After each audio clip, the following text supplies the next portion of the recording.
Welcome to episode 100 of OTD, your daily dose of soccer history by 17 Laws Guy.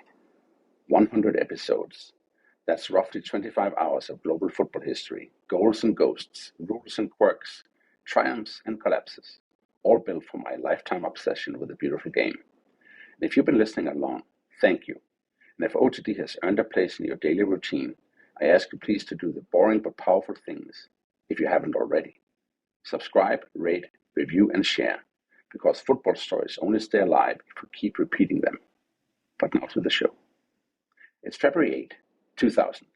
We're at Celtic Park, Parkhead in Glasgow, and the Scottish Cup, the old knockout tournament where the country's biggest club can meet a club that was, effectively, semi-professional yesterday, is about to do the thing clubs do best, rip up the status hierarchy and set it on fire. Celtic are one half of the old firm, a club with European glory in its DNA, domestic dominance baked into its identity, and a stadium that doesn't tolerate embarrassment. Inverness Caledonian Thistle are by comparison a brand new idea, a club born from a merger in the Highlands, created to get elected into the Scottish League system. They have ambition, they have momentum, but they don't have the weight of history. And today, these two clubs are about to collide. So how did we get here? To understand the scale of the upset, you have to understand the Scottish Cup itself. In Scotland, the Cup isn't just a trophy, it's a cultural amplifier. A single match can turn a club into folklore. A single defeat can become a scar. Celtic know that better than anyone. They've collected cups the way some clubs collect seasons. The Cup is part of the club's self-image, a stage where power is supposed to reassert itself. But in 1999, 2000, Celtic are unstable. The league title has slipped away. Europe has already delivered pain, and a catastrophic injury to Henrik Larsson, Henke, the kind that changes the season's chemistry overnight, has left the squad talented but unbalanced, and the supporters restless. Former Liverpool great John Barnes is in the dugout, with the job already feeling like it's hanging by a thread. And yet Celtic still put out a team full of international pedigree, the kind of names a first division club is supposed to admire, not beat.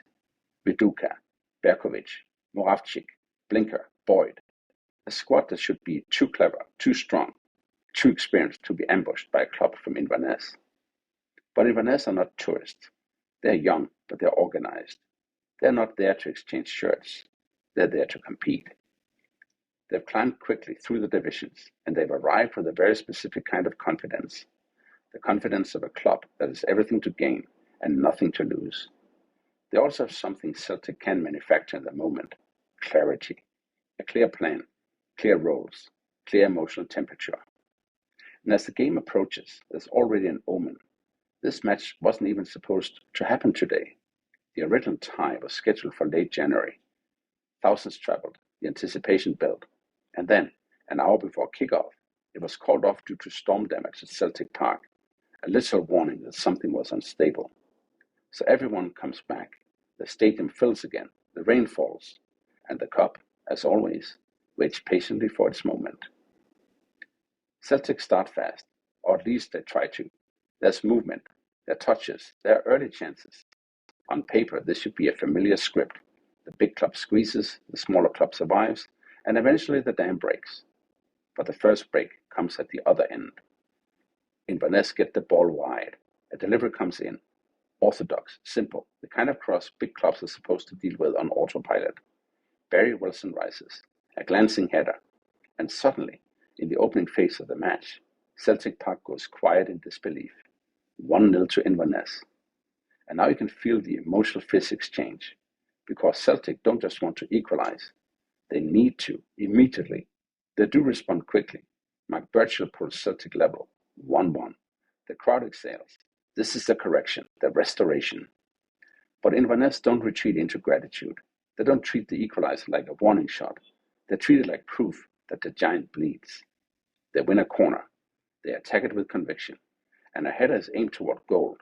Not perfectly, not cleanly. But in cup football, you don't need perfection. You need chaos in the right place, at the right moment. The ball deflects off Lubomir Moravčík, wrong-footed, past Jonathan Gold in goal. And Celtic Park makes that sound that only big stadiums make when the crowd's confidence collapses into panic. a mix of groans, anger, and disbelief, like the building itself is offended. 2-1 Inverness. By halftime, it's not just the scoreline that feels wrong, it's the body language. Celtic look like strangers to each other. Inverness look like a team. And inside the Celtic dressing room, the mood turns poisonous. The stories that come out later describe confrontation, shouting, and the kind of fractured atmosphere that happens when pressure has been building for weeks, and one match finally breaks the container. The most vivid image is this. Mark Viduka, furious, throws his boots into a bin and refuses to go back out. Whether every detail is perfectly remembered or slightly mythologized, the symbolism is real. Celtic are not just losing a game, they're losing themselves. Viduka is substituted. Ian Wright comes on. Yes, that Ian Wright. And if you want a snapshot of how surreal this night is, it's that Celtic, in a Scottish Cup tie, chasing a comeback against Inverness, sending on Ian Wright, and still looking helpless. Then comes the moment that seals it. In the second half, Inverness break again.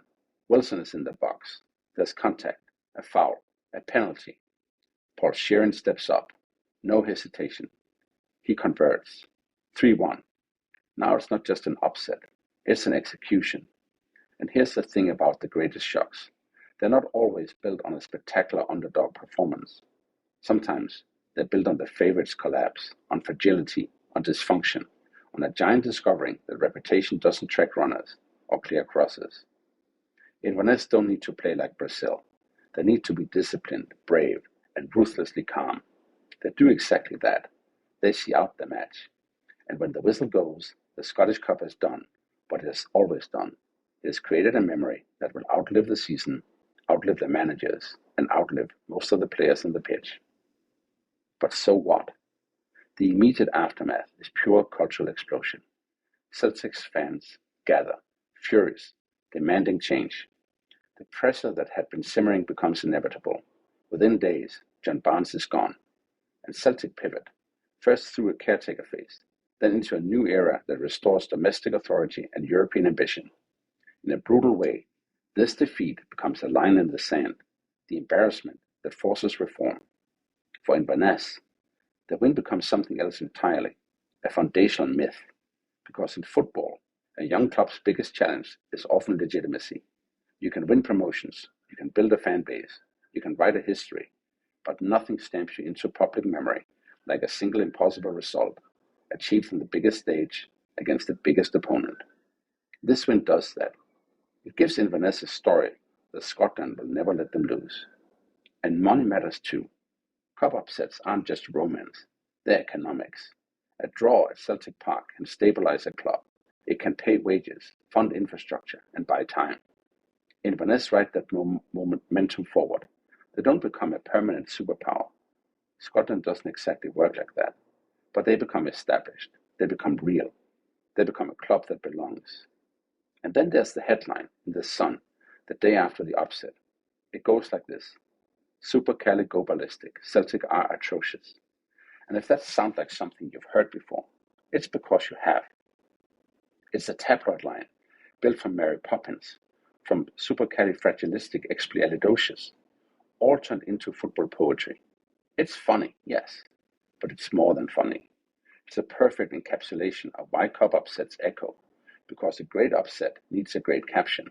It needs a phrase that people can carry around, repeat in pubs, post on walls, bring back every time a giant wobbles. And that headline did exactly that. It escaped the newspaper and entered the language. For decades, it's been invoked whenever Celtic stumble, whenever Inverness overachieve, whenever football wants to remind itself that hierarchy is fragile.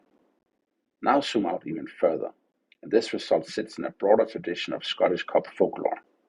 There are other shocks that live in the same category. Berwick Rangers knocking out Glasgow Rangers in 1967.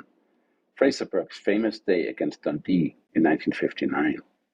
More recent giant killings that still get recited every January when the draw is made and the small clubs start dreaming. And across borders, the same logic keeps repeating. Hereford versus Newcastle in the FA Cup. Union LBR versus Stade de Reims in France. That early February Cup set we covered just a few days ago in episode 96. Different countries, different eras. Same principle. One match can bend history. Celtic loss is remembered as humiliation. Inverness's win is remembered as immortality. And episode 100 of OTD, fittingly, lands on a story about what football does at its best. It hands the microphone to the improbable. Before we close, 3 things to take away. First, cup football is football's great equalizer, not because it's fair, but because it's unforgiving.